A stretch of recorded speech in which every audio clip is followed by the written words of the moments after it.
Hey y'all, this is TCA Gaming, and in this video I'm going to show you guys 4 submissions that I'm sending off, and I'm also going to show you guys some stuff that I have on consignment, as well as talk about an upcoming box break that we have. Now, I did already record this, but for some reason there was no audio. My mic was showing that it was working, but there was no audio. In fact, I recorded a few videos and a Patreon post. None of it had audio, so I'm having to go back through and do all that again. And I'll tell you why that was a little bit unfortunate here a little bit later. So this right here, first up we had this Miriam. This is on consignment. Should already be up for auction, and this was actually pulled on stream by Spection, and you can see right there it pulled the 10 in all of the subcategories, so it got the perfect, which was really sweet. I mean, I believe this is the second best card you can get from the set, only second to this other Miriam, which has a different artwork. What do we have here? Ooh, all right, so we have a Glaceon. It's a Korean level X card. From what I hear, these are kind of tough to find. I'm not too familiar with it, but here we have Shining Darkness, got the Darkrai level X, and then we also have a Miracle Twins Misty's Favor, which we did see that one on the English side as well. All right, next up we have a Blueback Top Sun Venusaur. This is kind of like the if you're doing a comparison to like releases, you've got the no number, which you wouldn't have a number right here. That's usually the most sought after. It has the Blueback. Then you have the one with the number on it, but has the Blueback. That's this one. I guess you could say it's like Shadowless or something. You could almost do like a first edition base set, then you've got Shadowless, and then you have the Unlimited, which would be like the greenback, has the number, that kind of stuff, although there is no 1999-2000 base set print run. And this says 95 up here, but it very likely could have been 97, early 97, late 96. I'm not really sure on the dates, but there is a decent amount of controversy once you get really going down the rabbit hole on the dates for when this was printed. I believe a lot of people believe that that date is in general not actually 95. Here we have a Tommy unscratched War Turtle. Pretty tough to find these things unscratched. I would love to see a 10 on either one of those, the scratched or the unscratched. Here we have a Mew Prism Bandai. Pulled a 9. What else do we have? Have some kind of DBS card here. A Judge promo maybe, Gem at 10. We've got some BGS graded cards. Got a Pristine 10, Pristine 10, Pristine 10. Seeing a lot more Pristine and Black Label 10s come out lately. Of course, the modern quality of cards is much higher than it used to be. Got the Jolteon. Here's a Black Label. Check that out. The label is stuck down there. I don't know if we can knock it back in, but yeah, it looks like it knocked right back in there.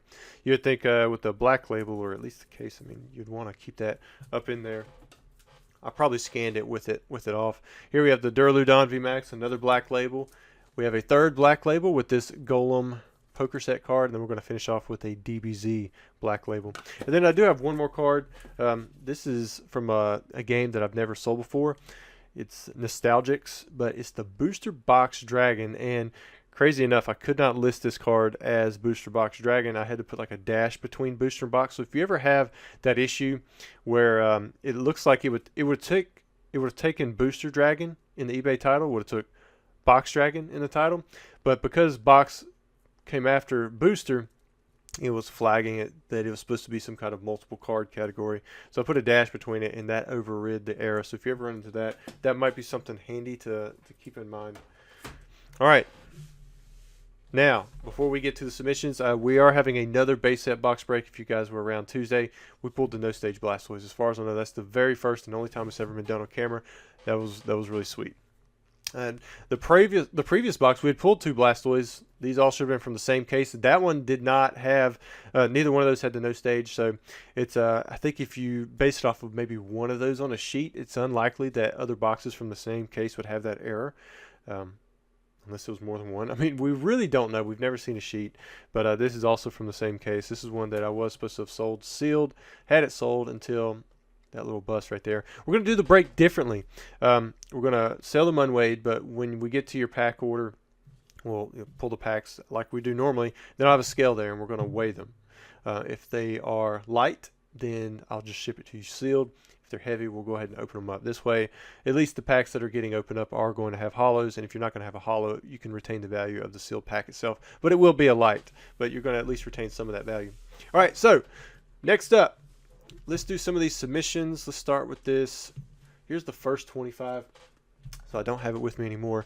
But actually, I still had These first edition base set cards, they were in uh, like a big team bag, and it had a note on there from where it was from Logan Paul's break. So these are all from that exact break. As you guys know, I did not pull a holo. If you watched it at all, I didn't participate in the first one, but I did participate in the second one. But here are my pulls exactly as he sent them to me. You can see right there the Kadabra and Aber were the best. I mean, you did have the super scoop up. And then I also wanted to grade a few of just these non-holographic Team Rocket cards in my back stock. Some of my favorite Team Rocket cards, ones that I connect with. Probably also going to be the most popular ones. I probably connect with them the most because they are the most popular cards due to how many singles I used to sell for these old sets. And then I threw in a few errors. We have this little OC Mewtwo from is this the Defending Series? It's got the... I was going to say it was from the Best Songs CD, but it didn't have the little... I can't remember the symbols on this. That's pretty bad. Here we have the Voltorb. It's a little bit OC. And then I also sent in 2 Charizards. These are the E6 promos, and you can see right there, both of these have... Or both versions got the first and second print with the blue and the black tops. So that's one submission.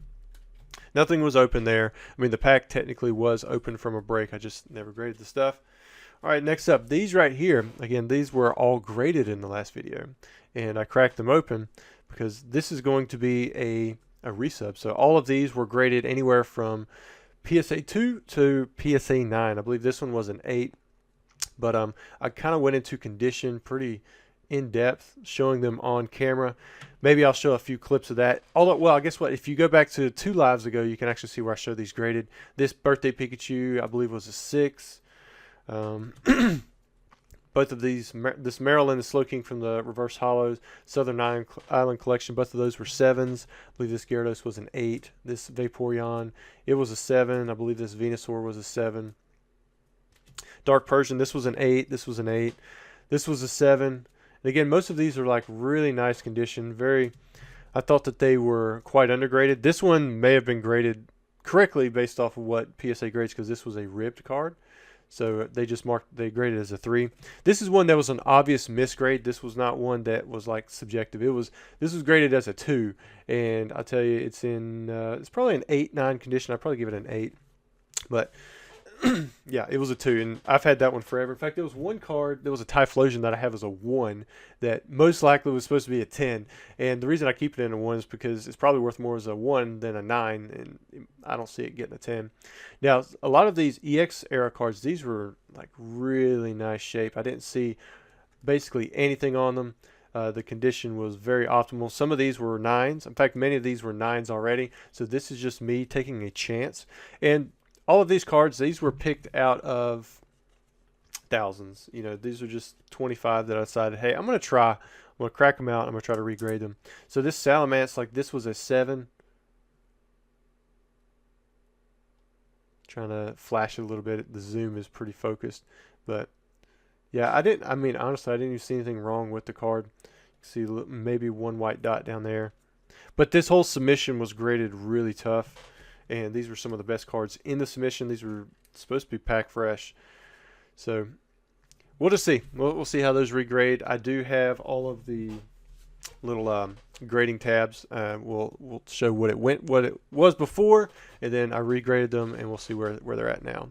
All right, next up, these 25 cards. These were all sealed. So every one of these were sealed. In fact, when I was opening them up, I was like, man, I really don't want to grade these 3 cards because they're pretty bad. A lot of times when you buy a sealed promo, you think, hey, that's got to be a 10, but that's not always the case, and hopefully I can demonstrate that with this. Many of these, I selected some of the better condition and centered cards that I had in the collection, and I really believe that many of these are not going to see even PSA 8s or 9s or CGC 8s or 9s. So we've got these Pikachus here. We've got a Meowth, got the Forever Celebi, got the Pikachu Holo, got the Ludicolo, got a Mewtwo. Here are the Target non-holo promos for Trico, Mudkip, Torchic, and the Whismur. Got 3 Ashes Pikachus. Got some of the 20th anniversary promos as well. A few of those Pikachus. What is it? Nagaba. Yeah. And then I'm going to finish with a stained glass promo. So I thought that would make for some pretty cool content. And then finally, I had a Rumble box, and it was sealed. If you guys don't know, the Rumble set was a 16 card set that you could buy in one single box, and inside of it had 3 promos on the front that were hollow, and then it had the rest of the cards in a sealed pack on the inside. We actually opened it up, but now say it was just me because nobody else was here, and apparently I wasn't even recording my audio. But here's the set. I've got them in order now. I'm just going to grade them 1 through 16. You can see all these different cards. This was not a huge thing when it came out. You know, people didn't really care for the longest time, and now it's a pretty exclusive, unique type set that has its own identity. You know, see how the artwork is just so different with that blockiness or whatever's going on. And then I threw in a few promos here at the very end of the submission. We'll just see how they do. And again, I got a couple Topps Charizards. We've got the blue and black, in which I don't expect those to get 10s, but we'll just see how it goes. Those were my 4 submissions. I thought they would be kind of cool to show and talk about for you guys to strike up a little bit of conversation.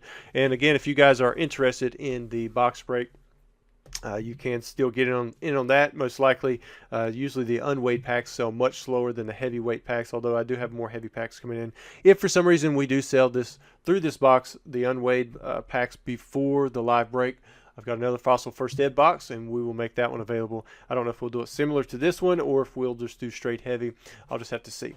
Anyways, guys, thanks for watching the video. Hope you enjoyed it, and sorry I couldn't show a lot of this stuff before it happened. Again, I'm not the best with technology, and when my mic just stops working, I don't really know how to tell other than looking at this little bar right here on my, what is this, OBS, where it shows that I'm speaking. So I'm hoping that it did record this video. Thanks.